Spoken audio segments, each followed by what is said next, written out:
I went to work when I was just out of grammar school.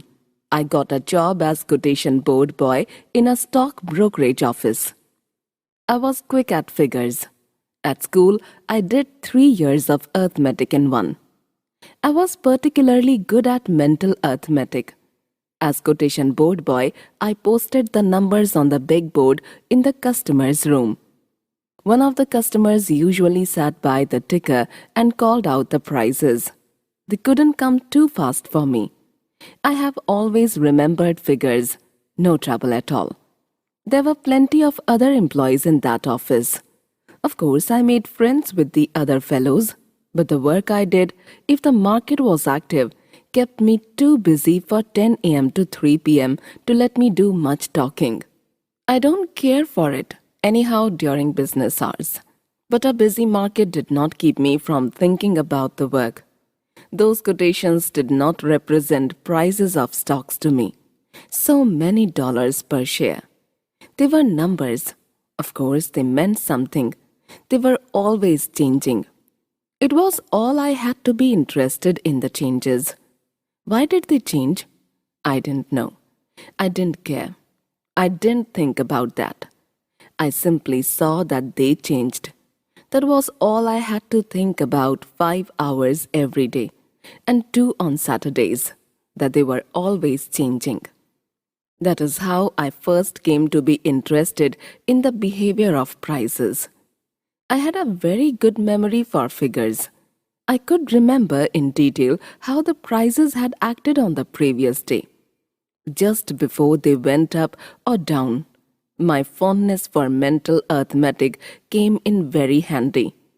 I noticed that in advances as well as declines, stock prices were apt to show certain habits, so to speak. There was no end of parallel cases, and these made precedents to guide me. I was only 14, but after I had taken hundreds of observations in my mind, I found myself testing their accuracy, comparing the behavior of stocks today with other days. It was not long before I was anticipating movements in prices. My only guide, as I say, was their past performances. I carried the dope sheets in my mind. I looked for stock prices to run on form. I had clocked them. You know what I mean? You can spot, for instance, where the buying is only a trifle better than the selling. A battle goes on in the stock market, and the tape is your telescope. You can depend upon it 7 out of 10 cases. Another lesson I learned early is that there is nothing new in Wall Street. There can't be, because speculation is as old as the hills. Whatever happens in the stock market today has happened before and will happen again. I've never forgotten that. I suppose I really managed to remember when and how it happened. You are listening to Cuckoo FM. The title of the book is Reminiscences of a Stock Operator by Edwin Lefevre. Narrated by R.J. Anuradha. Cuckoo FM. Sune jo man chahe.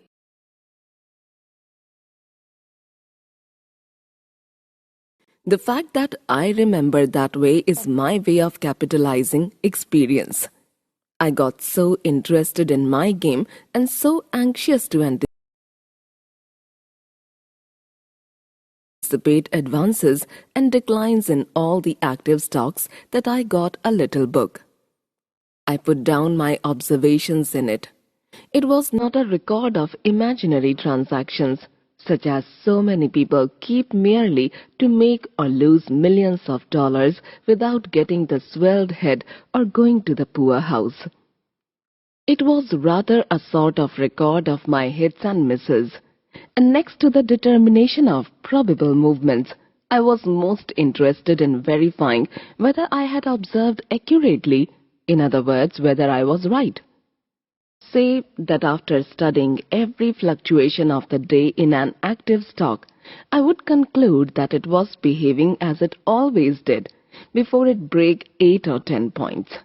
Well, I would jot down the stock and the price on Monday, and remembering past performances, I would write down what it ought to do on Tuesday and Wednesday, Later, I would check up with actual transcriptions from the tape.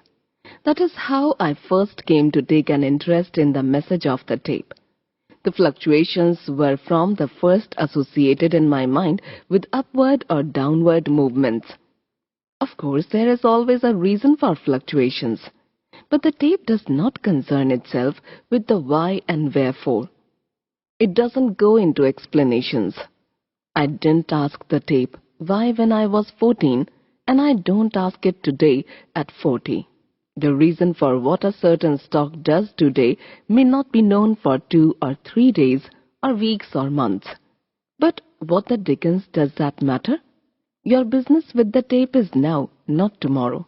The reason can wait, but you must act instantly or be left.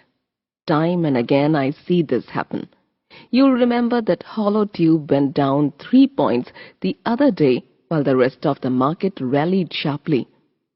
That was the fact.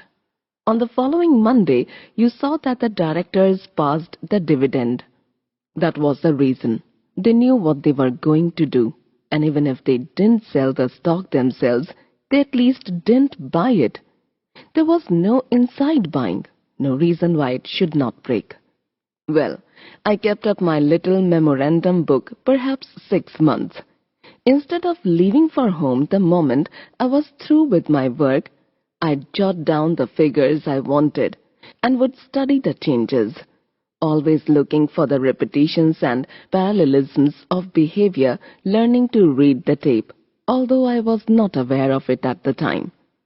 One day, one of the office boys, he was older than I, came to me where I was eating my lunch and asked me on the quiet if I had any money.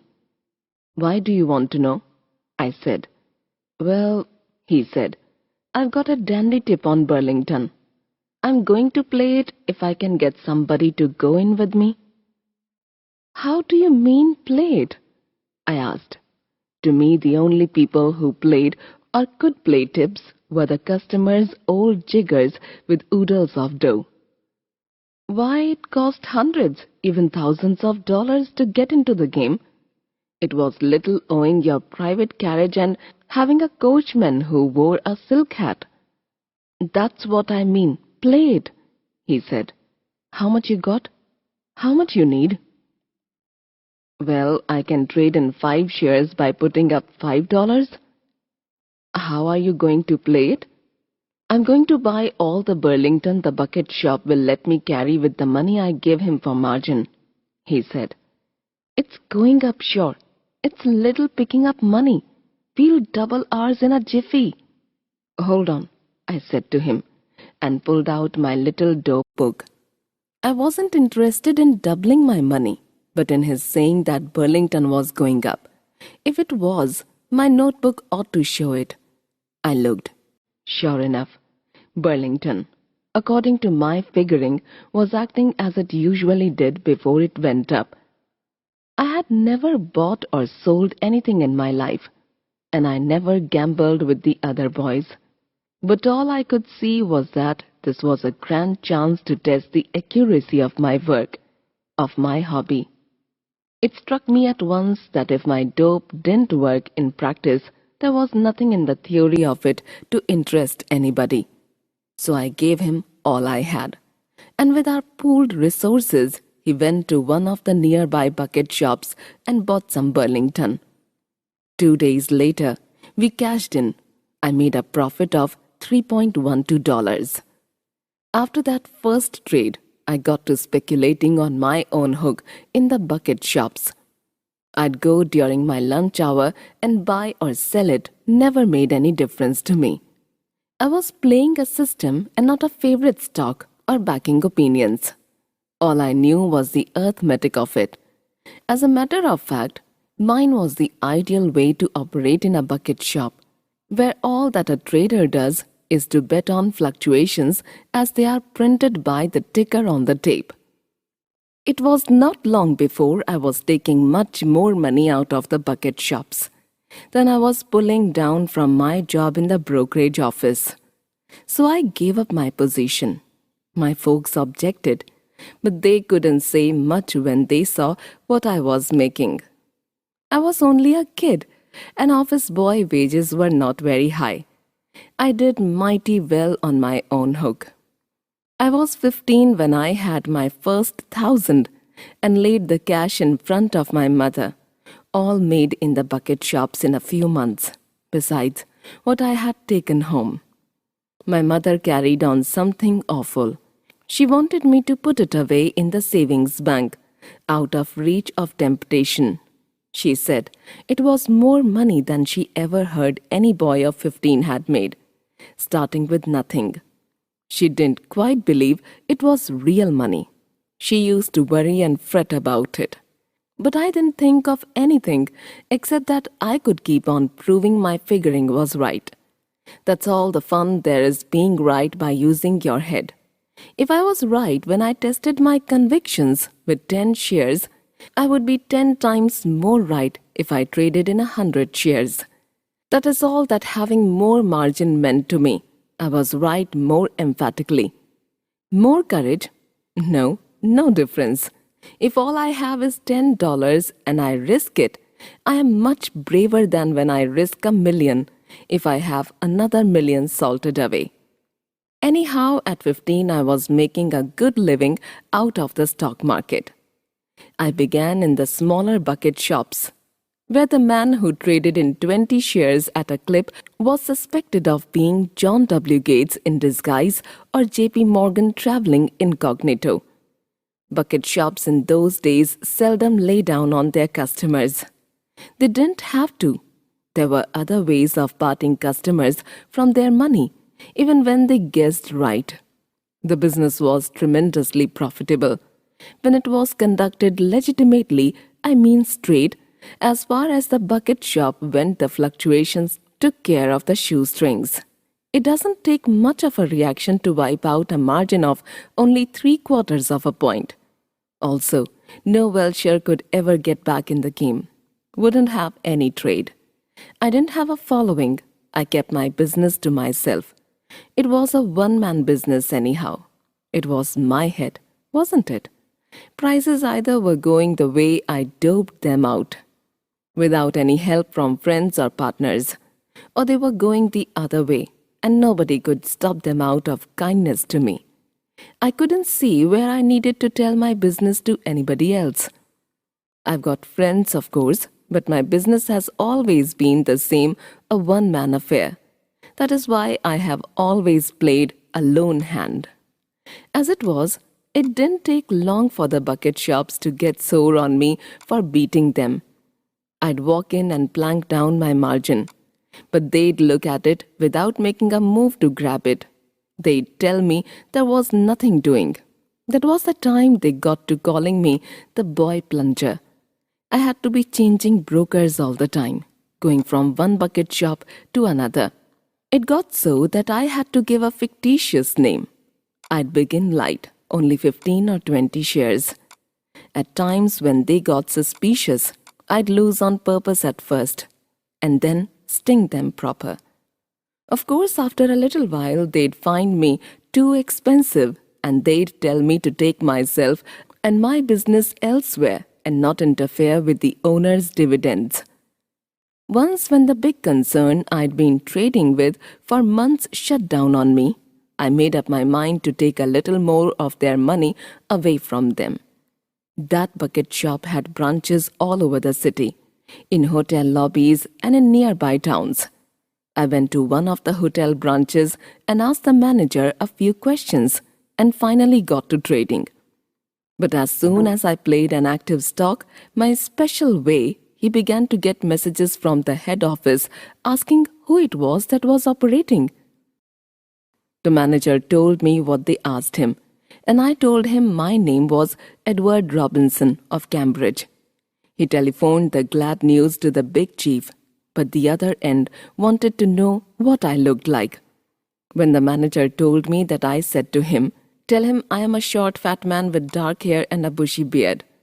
But he described me instead, and then he listened and his face got red, and he hung up and told me to beat it.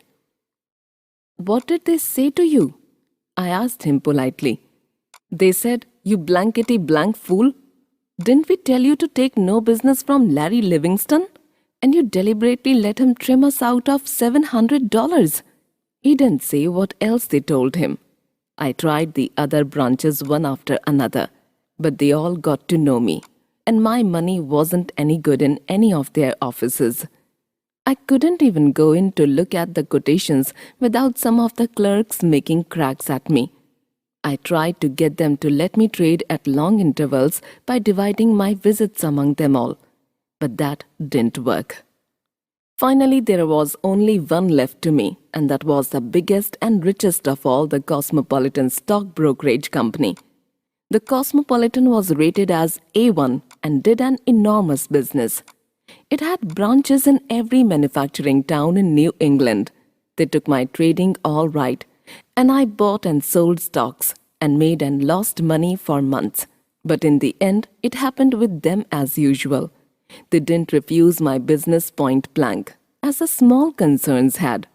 Oh, not because it wasn't sportsmanship, but because they knew it would give them a black eye to publish the news that they wouldn't take a fellow's business just because that fellow happened to make a little money.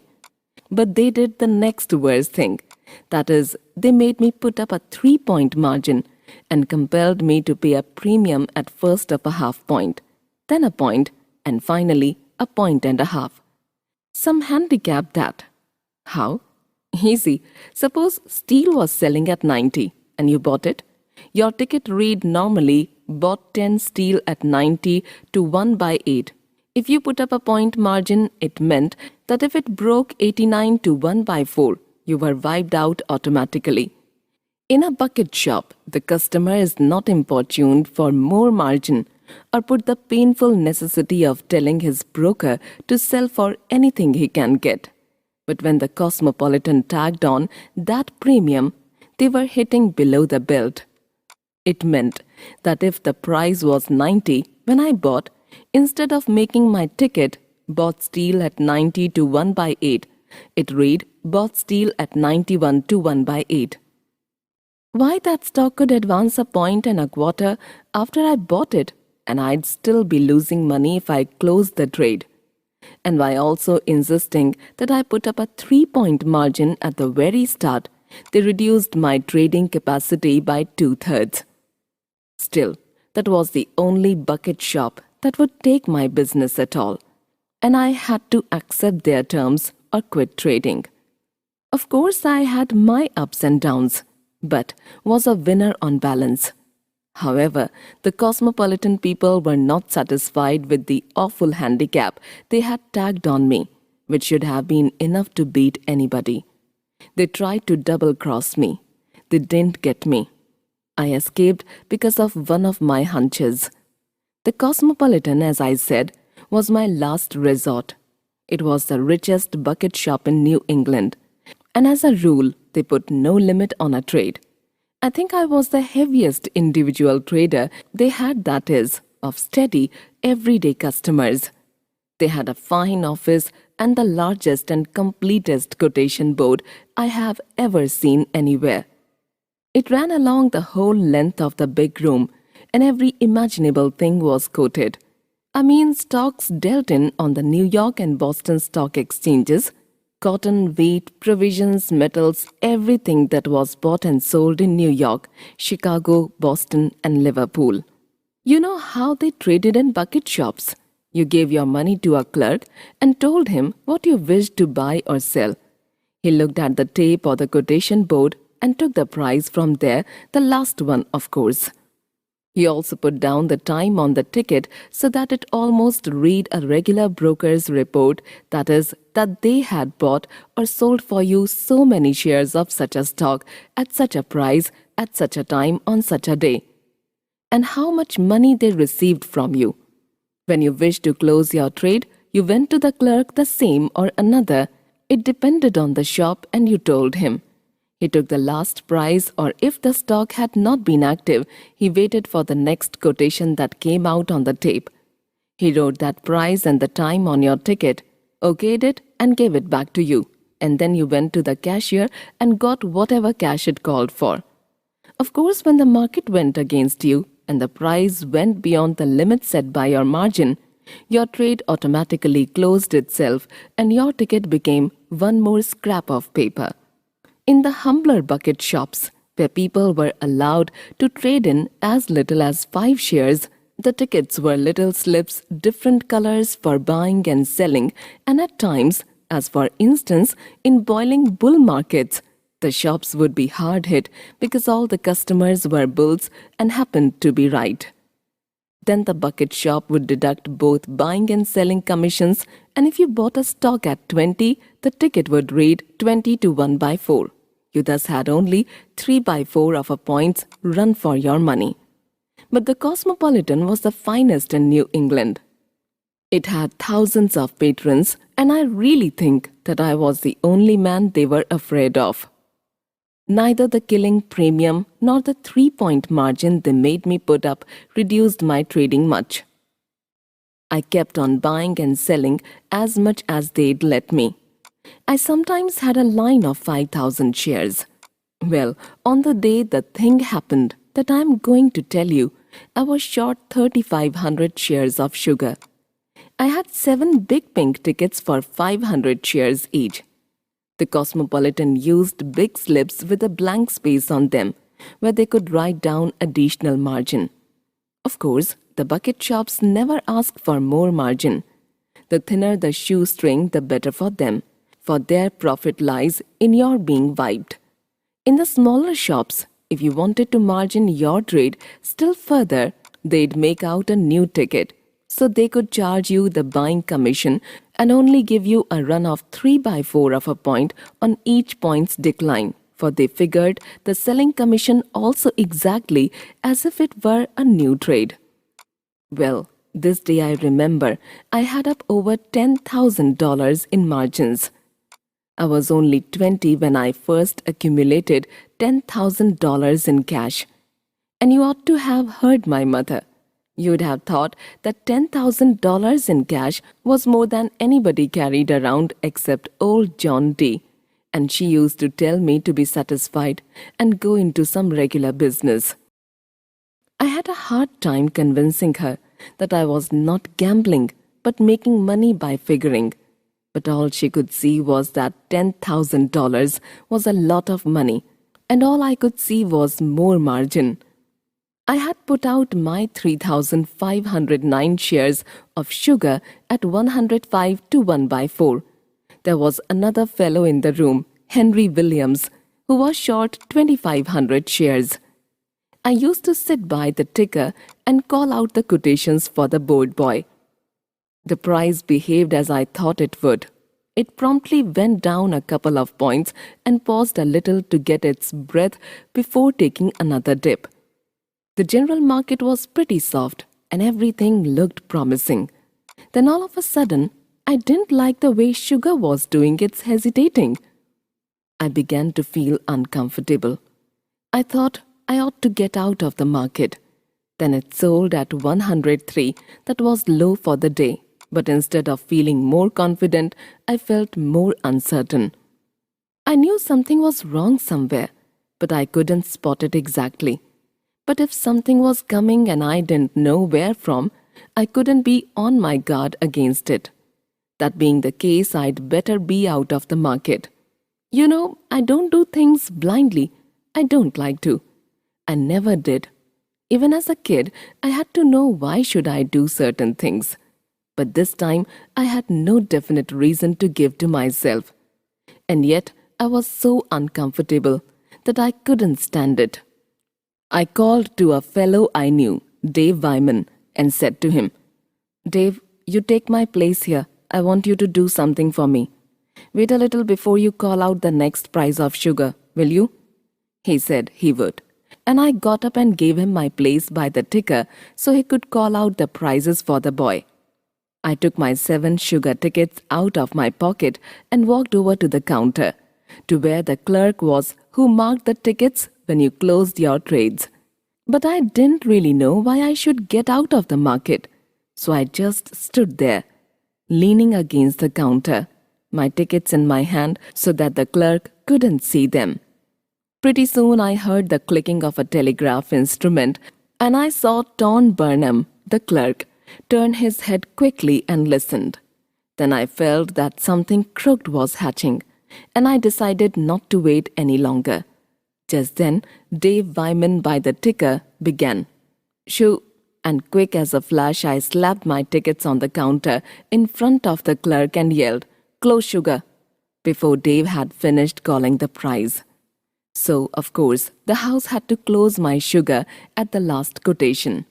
What Dave called turned out to be 103 again.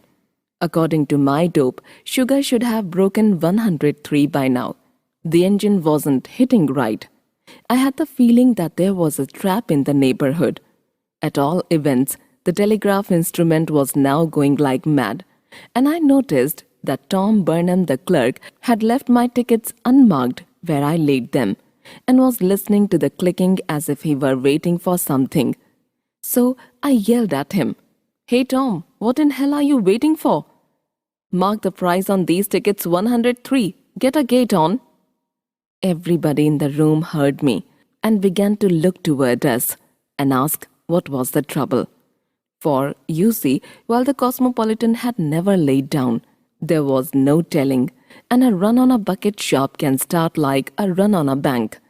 If one customer gets suspicious, the others follow suit. So Tom looked sulky, but came over and marked my tickets, closed at 103, and shoved the 7 of them over toward me. He sure had a sour face. Say the distance from Tom's place to the cashier's gate wasn't over 8 feet, but I hadn't go to the cashier to get my money when Dave Wyman by the ticker yelled excitedly, "Gosh, sugar 108! But it was too late, so I just laughed and called over to Tom. It didn't work that time, did it, old boy? Of course it was a put-up job. Henry Williams and I together were short 6,000 shares of sugar.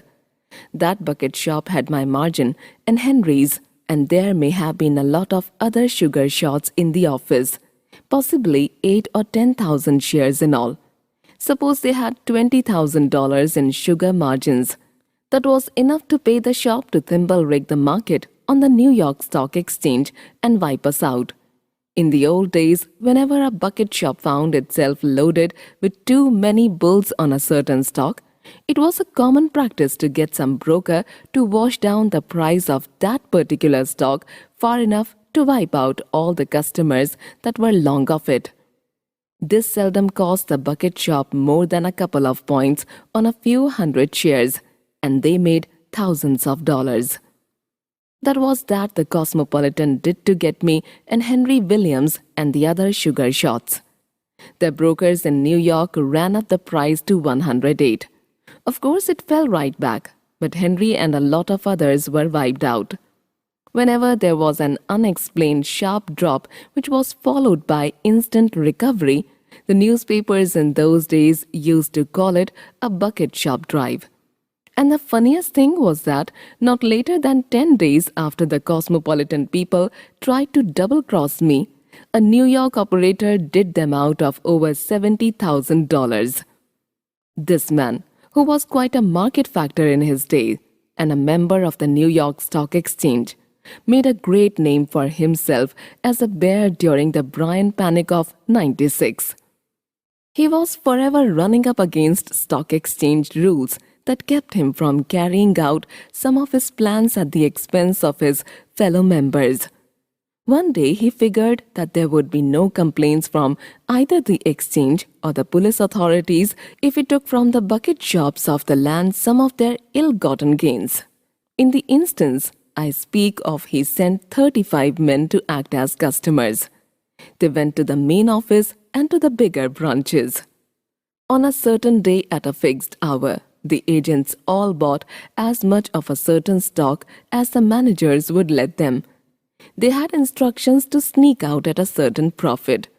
Of course, what he did was to distribute bull tips on that stock among his cronies, and then he went into the floor of the stock exchange and bid up the price, helped by the room traders, who thought he was a good sport. Being careful to pick out the right stock for that work, there was no trouble in putting up the price 3 or 4 points. His agents at the bucket shops cashed in as pre-arranged. A fellow told me the originator cleaned up $70,000 net, and his agents made their expenses and then pay besides. He played that game several times all over the country, punishing the bigger bucket shops of New York, Boston, Philadelphia, Chicago, Cincinnati, and St. Louis. One of his favorite stocks was Western Union because it was so easy to move a semi-active stock like that a few points up and down. His agents bought it at a certain figure, sold at 2 points profit, went short and took 3 points more. By the way, I read the other day that that man died poor and obscure. If he had died in 1896, he would have got at least a column on the first page of every New York paper. As it was, he got 2 lines on the 5th.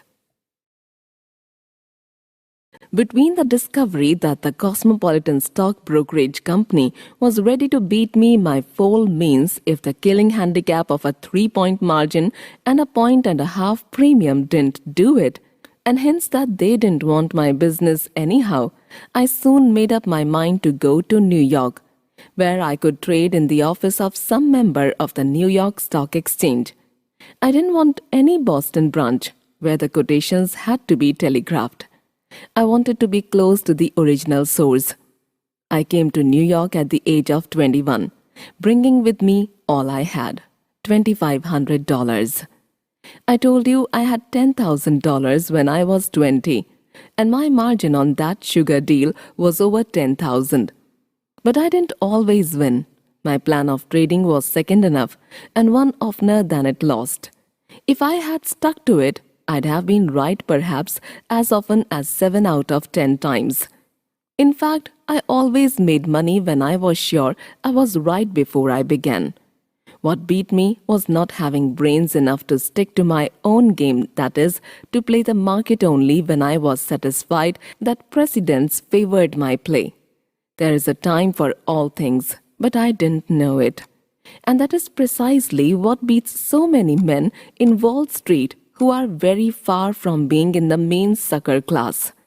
There is a plain fool who does the wrong thing at all times everywhere, but there is the Wall Street fool who thinks he must trade all the time. No man can always have adequate reasons for buying or selling stocks daily or sufficient knowledge to make his play an intelligent play.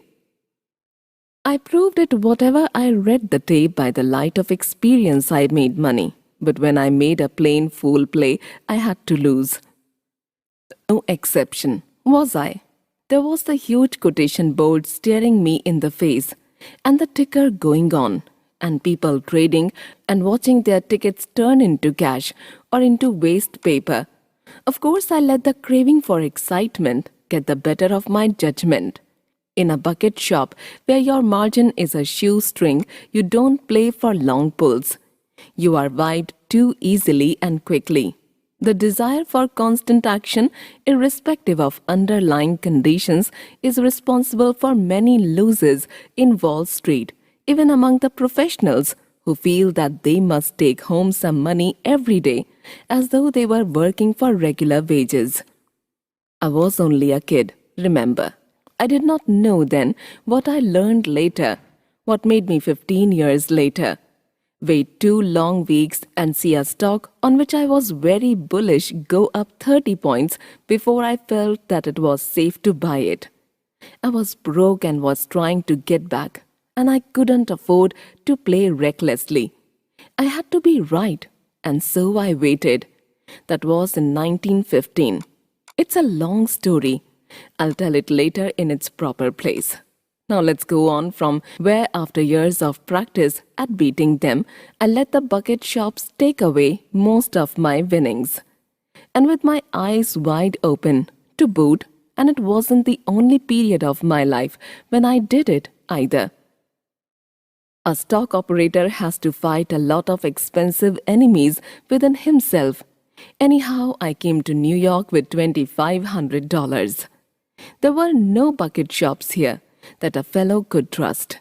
The stock exchange and the police between them had succeeded in closing them up pretty tight. Besides, I wanted to find a place where the only limit to my trading would be the size of my stake. I didn't have much of one, but I didn't expect it to stay little forever. The main thing at the start was to find a place where I wouldn't have to worry about getting a square deal. So I went to a New York Stock Exchange house that had a branch at home where I knew some of the clerks. They have long since gone out of business. I wasn't there long, didn't like one of the partners, and then I went to A.R. Fullerton and Company. Somebody must have told them about my early experiences, because it was not long before they all got to calling me the boy trader. I've always looked young. It was a handicap in some ways, but it compelled me to fight for my own because so many tried to take advantage of my youth. The chaps at the bucket shops, seeing what a kid I was, always thought I was a fool for luck, and that was the only reason why I beat them so often. Well, it wasn't 6 months before I was broke. I was a pretty active trader and had a sort of reputation as a winner. I guess my commissions amounted to something. I ran up my account quite a little, but of course in the end I lost. I played carefully, but I had to lose. I'll tell you the reason. It was my remarkable success in the bucket shops. I could beat the game my way only in a bucket shop, where I was betting on fluctuations. My tape reading had to do with that exclusively. When I bought, the price was there on the quotation board right in front of me. Even before I bought, I knew exactly the price I'd have to pay for my stock, and I always could sell on the instant. I could scalp successfully because I could move like lightning. I could follow up my luck or cut my loss in a second. Sometimes, for instance, I was certain a stock would move at least a point. Well, I didn't have to hog it.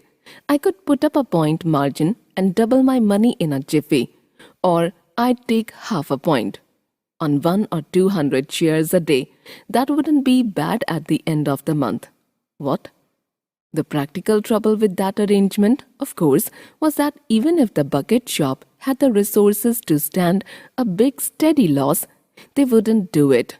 They wouldn't have a customer around the place who had the bad taste to win all the time. At all events, what was a perfect system for trading in bucket shops didn't work in Fullerton's office. There I was actually buying and selling stocks. The price of sugar on the tape might be 105, and I could see a 3-point drop coming.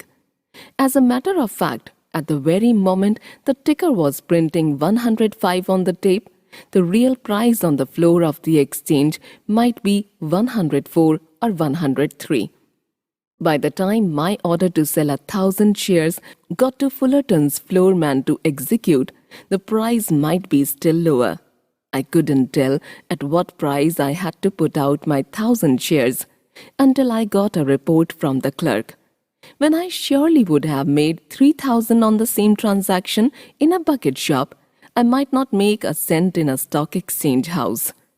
Of course, I have taken an extreme case, but the fact remains that in A.R. Fullerton's office, the tape always talked ancient history to me, as far as my system of trading went, and I didn't realize it.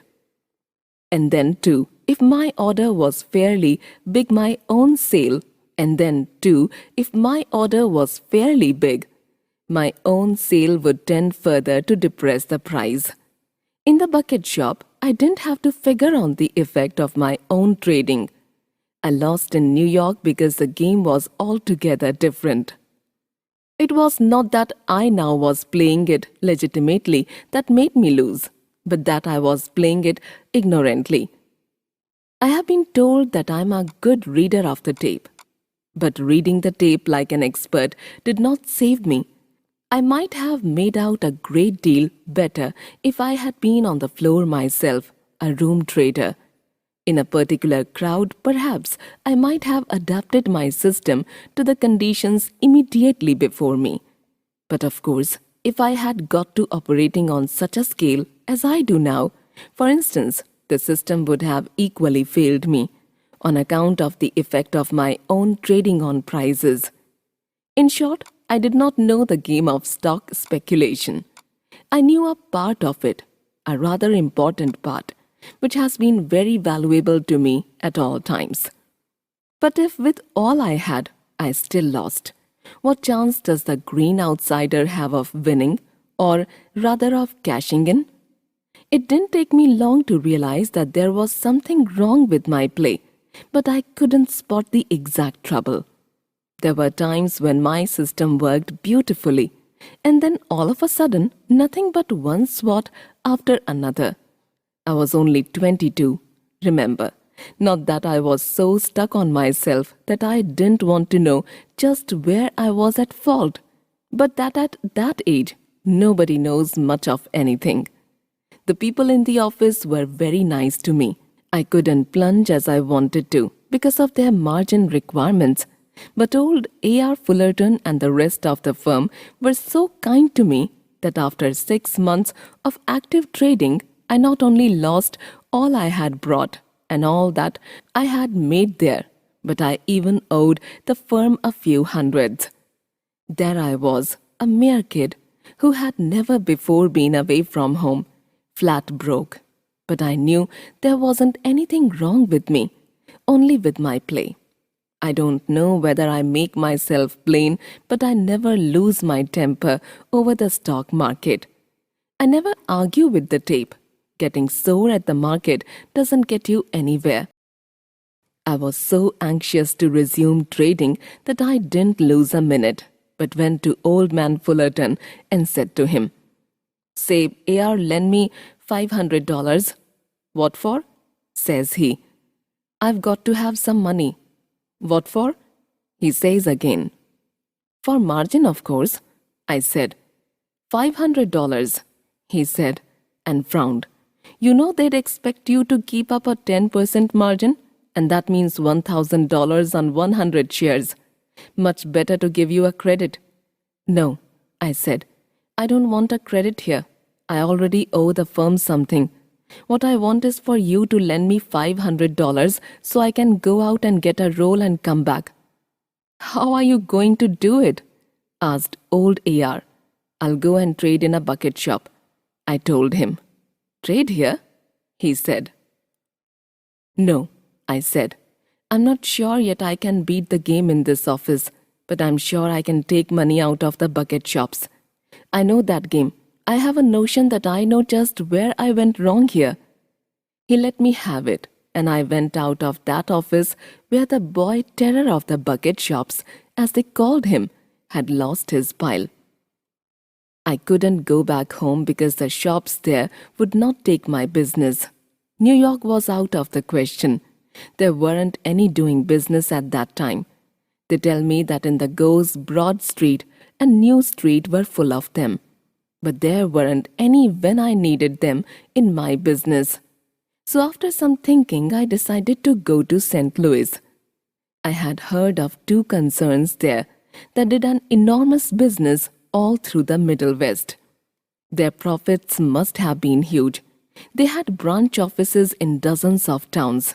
In fact, I had been told that there were no concerns in the East to compare with them for volume of business. They ran openly and the best people traded there without any qualms. A fellow even told me that the owner of one of the concerns was a vice president of the Chamber of Commerce, but that couldn't have been in St. Louis. At any rate, that is where I went with my $500 to bring back a stake to use as margin in the office of A.R. Fullerton and Company, members of the New York Stock Exchange. When I got to St. Louis, I went to the hotel, washed up, and went out to find the bucket shops. One was the J.D. Dolan Company, and the other was H.S. Teller and Company. I knew I could beat them. I was going to play dead safe carefully and conservatively. My one fear was that somebody might recognize me and give me away, because the bucket shops all over the country had heard of the boy trader. They are like gambling houses and get all the gossip of the professionals. Dolan was nearer than Teller, and I went there first. I was hoping I might be allowed to do business a few days before they told me to take my trade somewhere else. I walked in. It was a whopping big place, and there must have been at least a couple of hundred people there staring at the quotations. I was glad, because in such a crowd, I stood a better chance of being unnoticed. I stood and watched the board and looked them over carefully until I picked out the stock for my initial play. I looked around and saw the order clerk at the window where you put down your money and get your ticket. He was looking at me, so I walked up to him and asked, "Is this where you trade in cotton and wheat?" "Yes, Sony," says he. "Can I buy stocks too?" "You can if you have the cash," he said. "Oh, I got that all right, I said like a boasting boy. "You have you?" he says with a smile. "How much stock can I buy for $100? I asked, peeved like. "100 if you got the 100. "I got the 100, yes, and 200 too," I told him. "Oh my," he said. "Just you buy me 200 shares," I said sharply. "200 what?" he asked, serious now. It was business. I looked at the board again, as if to guess wisely, and told him, 200 Omaha. "All right," he said. He took my money, counted it, and wrote out the ticket. "What's your name?" he asked me, and I answered. "Horace Kent." He gave me the ticket. I went away and sat down among the customers to wait for the roll to grow. I got quick action, and I traded several times that day. On the next day too. In 2 days, I made $2,800, and I was hoping they'd let me finish the week out. At the rate I was going, that wouldn't be so bad. Then I'd tackle the other shop, and if I had similar luck there, I'd go back to New York with a vad I could do something with. On the morning of the third day, when I went to the window, bashful-like, to buy 500 BRT, the clerk said to me, "Say, Mr. Kent, the boss wants to see you." I knew the game was up, but I asked him, "What does he want to see me about?" "I don't know." "Where is he?" "In his private office. Go in that way." And he pointed to a door. I went in. Dolan was sitting at his desk. He swung around and said, "Sit down, Livingston." He pointed to a chair. My last hope vanished. I don't know how he discovered who I was. Perhaps from the hotel register. "What do you want to see me about?" I asked him. "Listen, kid, I ain't got nothing again, yes, see?" "Nothing at all." "See?" "No, I don't see," I said. He got up from his swivel chair. He was a whopping big guy. He said to me, "Just come over here, Livingston, will ya?" And he walked to the door. He opened it, and then he pointed to the customers in the big room. "There, see them?" he asked. "See what?" "Them guys, take a look at 'em, kid. There's 300 of 'em. 300 suckers. They feed me and my family, see? 300 suckers. Then ye come in, and in 2 days ye cop more than I get out of the 300 in 2 weeks. That ain't business. Kid, not for me. I ain't got nothing again ye. Ye welcome to what you have got, but ye don't get any more. There ain't any here for ye." "Why, that's all. I seen ye come in day before yesterday, and I didn't like your looks. On the level I didn't. I spotted ye for a ringer. I called in that jackass there." He pointed to the guilty clerk. "And asked what you'd done, and when he told me, I said to him, I don't like that guy's looks. He's a ringer." And that piece of cheese says, "Ringer my eye, boss. His name is Horace Kent, and he's a rah-rah boy playing at being used to long pants. He's all right." Well, I let him have his way. That blankety blank cost me $2,800. I don't grudge it, yeah, my boy, but the safe is locked for ye. "Look here," I began. "You look here, Livingston," he said. "I've heard all about ye. I make my money coppering suckers' bets, and ye don't belong here. I aim to be a sport, and ye're welcome to what ye pride of in us. But more of that would make me a sucker, now that I know who you are.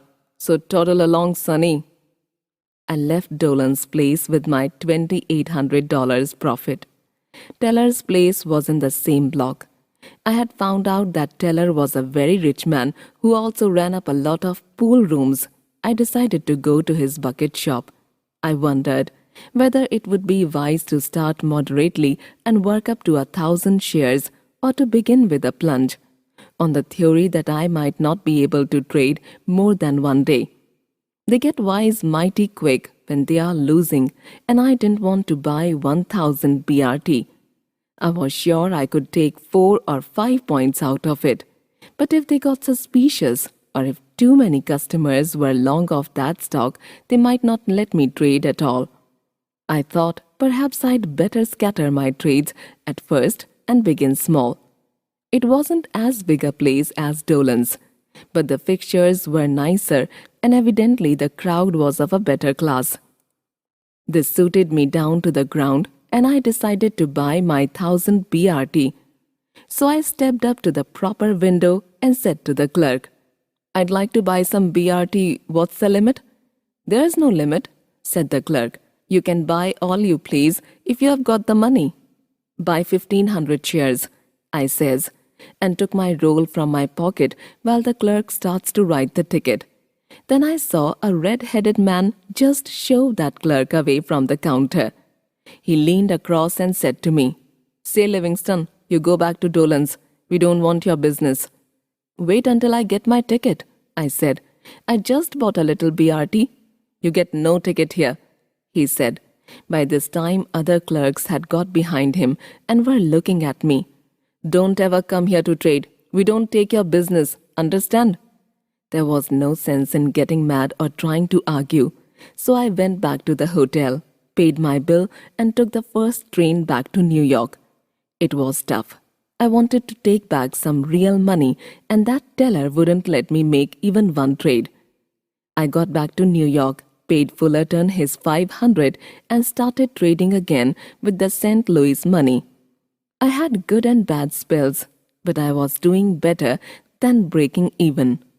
After all, I didn't have much to unlearn, only to grasp the one fact that there was more to the game of stocks speculation than I had considered before I went to Fullerton's office to trade. I was like one of those puzzle fans doing the crossword puzzles in the Sunday supplement. He isn't satisfied until he gets it.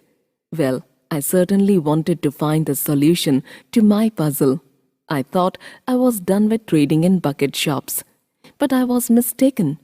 About a couple of months after, I got back to New York and old Jigger came into Fullerton's office. He knew AR. Somebody said they'd once owned a string of race horses together. It was plain he'd seen better days. I was introduced to old McDevitt. He was telling the crowd about a bunch of Western racetrack crooks who had just pulled off some skin game out in St. Louis. The head devil, he said, was a pool room owner by the name of Teller. "What Teller?" I asked him. "Hi, Teller, H.S. Teller." "I know that bird," I said. "He's no good," said McDevitt. "He's worse than that," I said, "and I have a little matter to settle with him." "Meaning how?" "The only way I can hit any of these short sports is through their pocketbook. I can't touch him in St. Louis just now, but someday I will." And I told McDevitt my grievance. "Well," says old Mac, "he tried to connect here in New York and couldn't make it, so he's opened a place in Hoboken.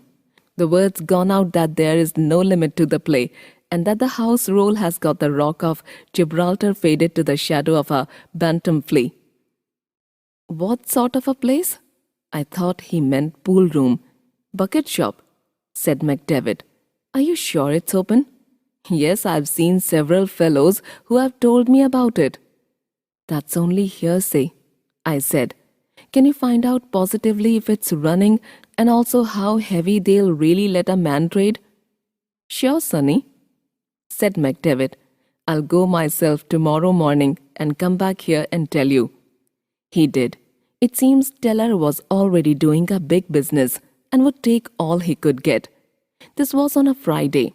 The market had been going up all that week. This was 20 years ago. Remember, and it was a cinch the bank statement on Saturday would show a big decrease in the surplus reserve.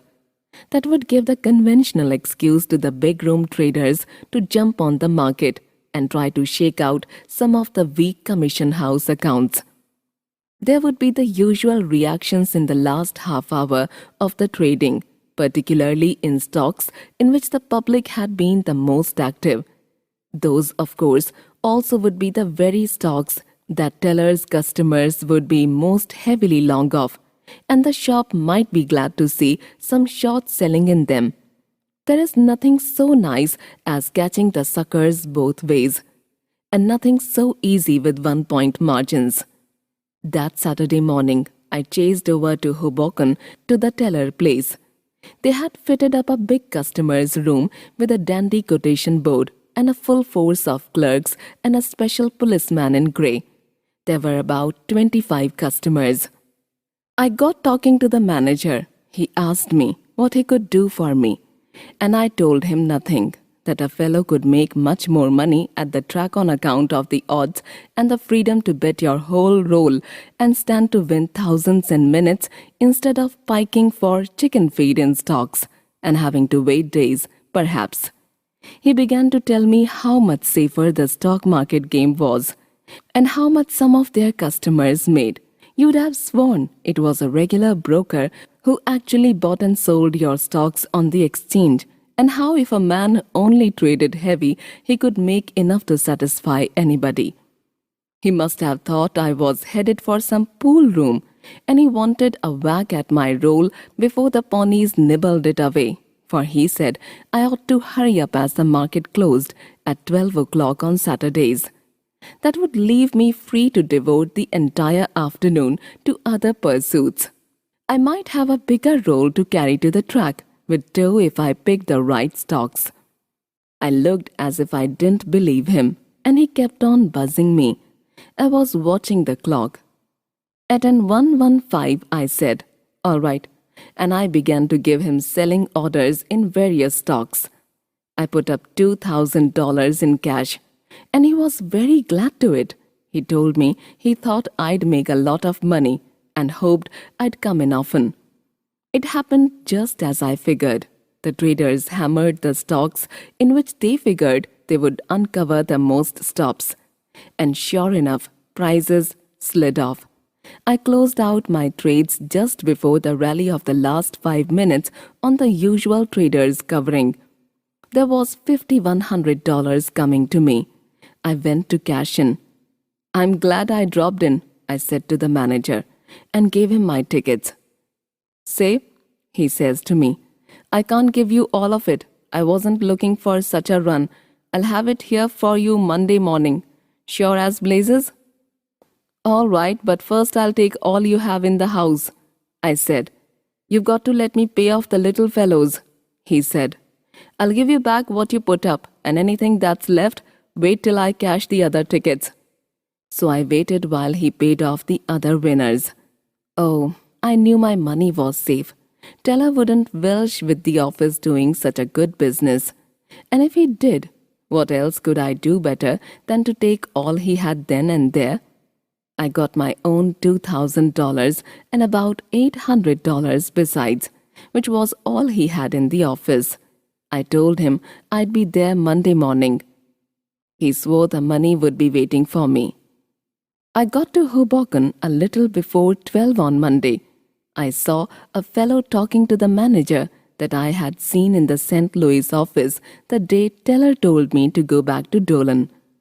I knew at once that the manager had telegraphed to the home office and they'd sent up one of their men to investigate the story.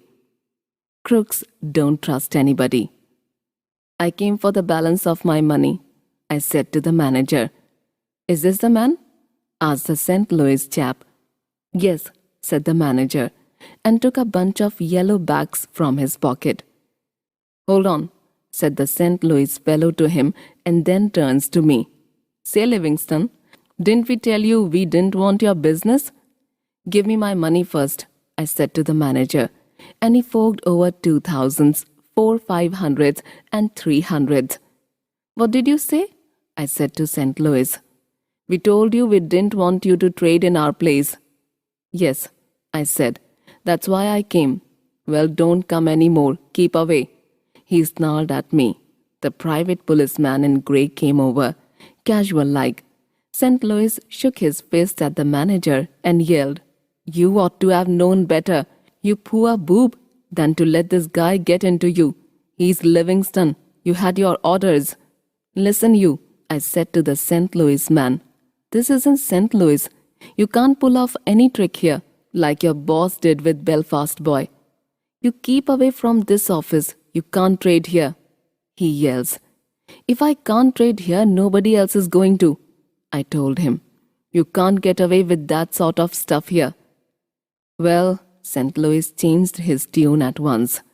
Look here, old boy, he said, all fussed up. Do us a favor. Be reasonable. You know we can't stand this every day. The old man's going to hit the ceiling when he hears who it was. Have a heart, Livingston. I'll go easy, I promised. Listen to reason, won't you? For the love of Pete, keep away. Give us a chance to get a good start. We are new here, will you? I don't want any of this high and mighty business the next time I come, I said, and left him talking to the manager at the rate of $1 million a minute. I'd got some money out of them for the way they treated me in St. Louis. There wasn't any sense in my getting hot or trying to close them up. I went back to Fullerton's office and told McDevitt what had happened. Then I told him that if it was agreeable to him, I'd like to have him go to Teller's place and begin trading in 20 or 30 share lots to get them used to him. Then, the moment I saw a good chance to clean up big, I'd telephone him and he could plunge. I gave McDevitt $1,000 and he went to Hoboken and did as I told him. He got to be one of the regulars. Then one day, when I thought I saw a break impending, I slipped Mac the word and he sold all they'd let him. I cleared $2,800 that day, after giving Mac his rake-off and paying expenses, and I suspect Mac put down a little bet of his own besides. Less than a month after that, Teller closed his Hoboken branch. The police got busy, and anyhow I didn't pay, though I only traded there twice. We ran into a crazy bull market when stocks didn't react enough to wipe out even the 1-point margins. And of course, all the customers were bulls and winning and pyramiding. No end of bucket shops busted all over the country. The game has changed. Trading in the old-fashioned bucket shop had some decided advantages over speculating in a reputable broker's office. For one thing, the automatic closing out of your trade when the margin reached the exhaustion point was the best kind of stop-loss order.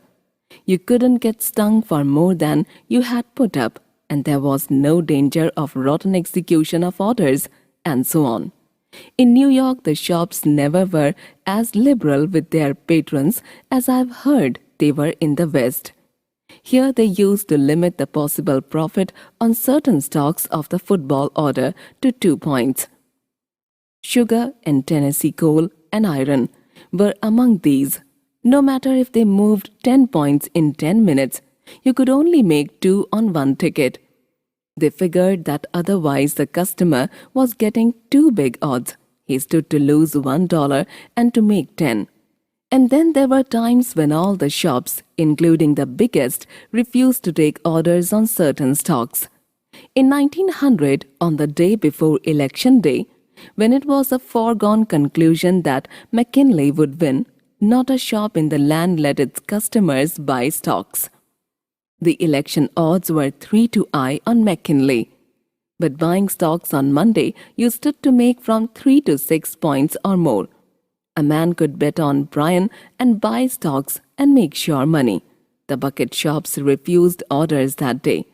If it hadn't been for their refusing to take my business, I never would have stopped trading in them. And then I never would have learned that there was much more to the game of stock speculation than to play for fluctuations for a few points. It takes a man a long time to learn all the lessons of all his mistakes. They say there are two sides to everything, but there is only one side to the stock market. And it is not the bull side or the bear side, but the right side. It took me longer to get that general principle fixed firmly in my mind than it did most of the more technical phases of the game of stock speculation. I have heard of people who amuse themselves conducting imaginary operations in the stock market to prove with imaginary dollars how right they are. Sometimes these ghost gamblers make millions. It is very easy to be a plunger that way. It is like the old story of the man who was going to fight a duel the next day. His second asked him, "Are you going a good shot?" "Well," said the duelist, "I can snap the stem of a wine glass at 20 paces." And he looked modest. "That's all very well," said the unimpressed second. "But can you snap the stem of the wine glass while the wine glass is pointing a loaded pistol straight at your heart?" With me, I must back my opinions with my money. My losses have taught me that I must not begin to advance until I am sure I shall not have the retreat. But if I cannot advance, I do not move at all. I do not mean by this that a man should not limit his losses when he is wrong. He should. But that should not breed indecision. All my life I have made mistakes. But in losing money, I have gained experience and accumulated a lot of valuable don'ts. I have been flat broke several times, but my loss has never been a total loss. Otherwise, I wouldn't be here now. I always knew I would have another chance, and that I would not make the same mistake a second time. I believed in myself. A man must believe in himself and his judgment if he expects to make a living at this game. That is why I don't believe in tips. If I buy stocks on Smith's tip, I must sell those same stocks on Smith's tip. I am depending on him. Suppose Smith is away on a holiday when the selling time comes around. No, sir, nobody can make big money on what someone else tells him to do. I know from experience that nobody can give me a tip or a series of tips that will make more money for me than my own judgment. It took me 5 years to learn to play the game intelligently enough to make big money when I was right. I didn't have as many interesting experiences as you might imagine. I mean, the process of learning how to speculate does not seem very dramatic at this distance. I went broke several times, and that is never pleasant. But the way I lost money is the way everybody loses money who loses money in Wall Street. Speculation is a hard and trying business, and a speculator must be on the job all the time, and he'll soon have no job to be on. My task, as I should have known after my early reverses at Fullerton's, was very simple: to look at speculation from another angle. But I didn't know that there was much more to the game than I could possibly learn in the bucket shops. There I thought I was beating the game when in reality I was only beating the shop. At the same time, the tape reading ability that trading in bucket shops developed in me and the trading of my memory have been extremely valuable. Both of these things came easy to me. I owe my early success as a trader to them, and not to brains or knowledge, because my mind was untrained and my ignorance was colossal. The game taught me the game, and it didn't spare the rod while teaching. I remember my very first day in New York. I told you how the bucket shops, by refusing to take my business, drove me to seek a reputable commission house. One of the boys in the office where I got my first job was working for Harding Brothers, members of the New York Stock Exchange. I arrived in this city in the morning, and before 1 o'clock that same day, I had opened an account with the firm and was ready to trade. I didn't explain to you how natural it was for me to trade there exactly as I had done in the bucket shops, where all I did was to bet on fluctuations and catch small but sure changes in prices.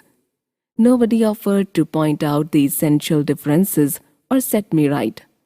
If somebody had told me my method would not work, I nevertheless would have tried it out to make sure for myself. For when I am wrong, only one thing convinces me of it, and that is to lose money. And I am only right when I make money. That is speculating.